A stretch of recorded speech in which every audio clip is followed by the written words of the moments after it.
Tidak habis pikir kenapa 575 anggota DPR masih saja bungkam terhadap mega korupsi BTS, padahal nilainya 8,3 triliun. Ada apa gerangan? Sampai hari ini, tak ada satupun dari anggota DPR yang katanya mewakili aspirasi dan kepentingan rakyat buka suara mendorong pengusutan tuntas mega korupsi BTS itu.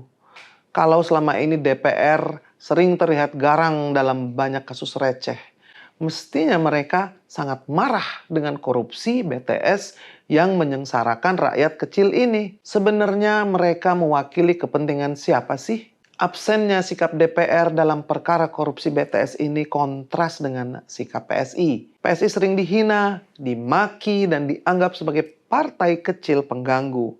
Tetapi hanya PSI lah satu-satunya partai yang vokal meminta aparat penegak hukum untuk membongkar proyek korupsi ini sampai ke akar-akarnya, termasuk mengejar pihak-pihak yang ikut menikmati aliran uang haram korupsi BTS ini. Selain itu, partai ini juga mendorong DPR untuk menggunakan hak konstitusionalnya seperti hak interpelasi dan hak angket dalam mengusut mega korupsi ini. Bukan hal yang teramat sulit bagi DPR jika ingin membentuk panitia khusus atau pansus untuk kasus BTS ini. Semua ini hanya tentang political will dari para anggota dewan dan ketua partai. Buktinya, DPR pernah berhasil membentuk pansus hak angket Senturi pada Desember 2009.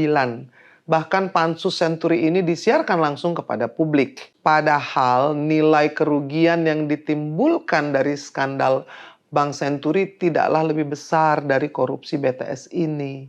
PSI tidak main-main loh dalam menegakkan prinsip anti korupsi.